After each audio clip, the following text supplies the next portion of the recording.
केन्दुझर जिलार विभिन्न धान मंडी परिदर्शन कले बीजेपी कृषक मंच राज्य सभापति। केन्दुझर जिलार नरणपुर, केन्दईपसी, जमुनापसी, चेमेणा प्रभृति धान मंडी को बीजेपी कृषक मंच राज्य सभापति श्री महेश्वर साहू तोफानी ग्रस्त करछंती। एही धान मंडी ग्रस्त समय केंद्र सरकार धान संग्रह निर्देशावली प्रावधान अनुଯାୟୀ धान मंडी गुड़िक ठीक ठाक काम करुछंती कि नहीं ताहार तदारक राज्य सभापति श्री महेश्वर साहू करथिले। ओडिशा रे बीजेपी मोहन चरण माझी सरकार आसीबा परे चाषी मानकर आय को 2 गुणा करिबा पई कृषक कल्याणकारी योजना मान चालू करिसंती। तत्मध्यरु धान क्विंटाल प्रति 3100 टंका 48 घंटा मध्य चाषी को प्रदान व्यवस्था करिसंती बोली राज्य सभापति श्री महेश्वर साहू उपस्थित चाषी मानक कहिथिले। चाषी मानक शोषण शिकार हेबाको पड़िबो नाही बोली श्री साहू कहिथिले। धान किणा कारोबार व्यापक स्वच्छतार सहित करिबा पई मोहन चरण माझी सरकार बद्धपरिकर अटे। जो माने धान किणा कारोबार बदमाशी करिवे किबा चाषी मानक हैरान हरकत करिवे सेमानक विरोध रे दृढ़ कार्यानुष्ठान ग्रहण कराजियो बोली श्री महेश्वर साहू उपस्थित चाषी मानक कहिथिले। उपस्थित चाषी माने ओडिशार मुख्यमंत्री श्री मोहन चरण माझी को धान क्विंटाल प्रति 3100 टका करिबारु धन्यवाद देवा सहित कृतज्ञता जणाइथिले। एही कार्यक्रम में बीजेपी कृषक मंच जिला सभापति श्री भागीरथी सिंह, जिला धान संग्रह कमिटीर सदस्य श्री प्रकाश सूत्रधर, अमित कुमार सिंह, विष्णु बेहेरा, संजय कुमार साहू प्रमुखों समेत शताधिक चाषी और कार्यकर्ता जोग देथिले।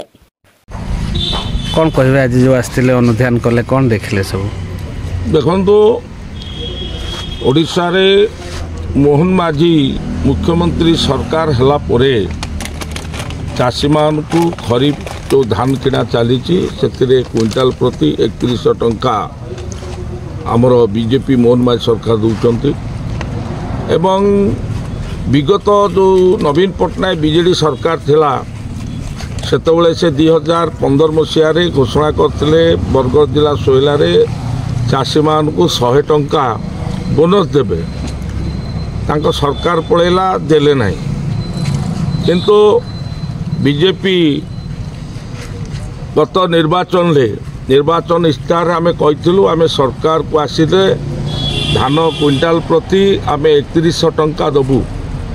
आम सरकार आसला जून 12 तारिख दिन आमर मुख्यमंत्री मोहन माझी शपथ पाठ कले। शपथ पाठ करिवार 1 घंटा भितरे आमर कैबिनेट मीटिंग बसिकी निष्पत्ति नला जे ओडिशार चाषी मान को धान क्विंटाल 3100 टंका दिया जिवो।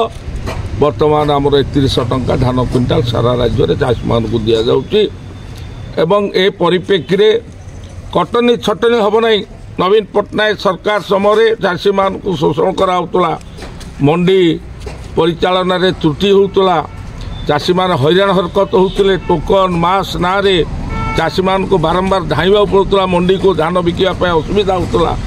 किंतु आज चाषी माने धान धरिक आसुचंती, आराम रे धान बिकुचंती, कटनी छटन नाही एवं धान क्विंटाल 3100 टंका चाषी 48 घंटा भीतर पाउची।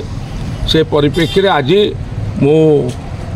नरणपुर मंडी का स्थिति परिदर्शन ले ठीक ठाक चलती कि नहीं, जो पेडी प्रोक्योरमेंट गाइडलाइन अनुଯାୟୀ जो मंडी चलवा कथा धान मंडी परिचालन हवा कथा ता ठीक ठाक चलती कि नहीं आसती देखिली मंडी ठीक ठाक भाव में चली एवं चाषी मान को पचारि जे किसी असुविधा होची कि नहीं से बहुत खुशी हेले कहले ये आमर किसी असुविधा नहीं आम आराम रे धान धरिक आसु बिकुचु एवं मोहन माझी सरकार धान क्विंटाल 3100 टंका करिथिबारु एवं धान देवार 48 घंटा भितर चाषी माने पैसा पाउथबारु से माने खुशी व्यक्त करने सहित मोहन माझी मुख्यमंत्री को धन्यवाद एवं कृतज्ञता जनइचंती।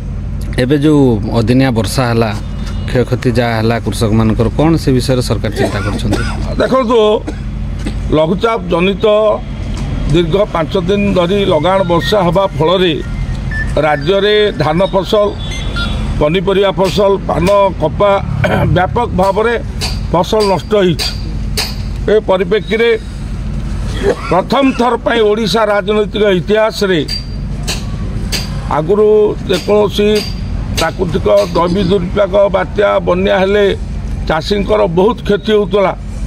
କୌଣସି ସରକାର ଏଥିପ୍ରତି ଦୃଷ୍ଟି ଦେଉନଥିଲେ, କ୍ଷତିପୂରଣ ଦେଉନଥିଲେ, ଘଟଣାସ୍ଥଳକୁ ଯାଉନଥିଲେ। କିନ୍ତୁ ମୁଁ ଆଜି ଧନ୍ୟବାଦ ଦେବି ଆମ ଓଡ଼ିଶାର ମୁଖ୍ୟମନ୍ତ୍ରୀଙ୍କୁ। ଏ ଯେଉଁ ଲଗାଣ ବର୍ଷାରେ ଚାଷୀମାନଙ୍କର କ୍ଷତି ହେଲା, ତୁରନ୍ତ ଆମ ମାନ୍ୟବର ମୁଖ୍ୟମନ୍ତ୍ରୀ ପୁରା କ୍ଷତିଗ୍ରସ୍ତ ଅଞ୍ଚଳକୁ ଗସ୍ତ କରିକି ପୁରା ବିଲକୁ ଯାଇକି ଧାନ ଫସଲ ଅନ୍ୟାନ୍ୟ ଫସଲକୁ ପୁରା ଦେଖିଲେ, ପରିଦର୍ଶନ କଲେ, ଚାଷୀମାନଙ୍କ ସହିତ ମିଶିଲେ, ତାର କ୍ଷତିପୂରଣ ଦେବା ପାଇଁ ମଧ୍ୟ ଘୋଷଣା କରିଛନ୍ତି।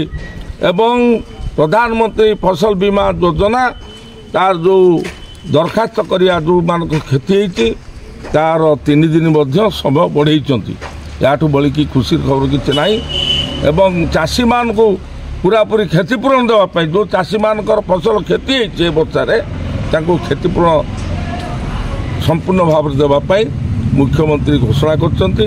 ସେଥିପାଇଁ ମୁଁ ମୁଖ୍ୟମନ୍ତ୍ରୀଙ୍କୁ ମଧ୍ୟ ଧନ୍ୟବାଦ ଦେଉଛି। କେନ୍ଦୁଝର ଜିଲ୍ଲା ପ୍ରତିନିଧି ସୁରଳ କୁମାର ସେଠୀଙ୍କ ରିପୋର୍ଟ ଅନୁଧ୍ୟାନ ଟିଭି।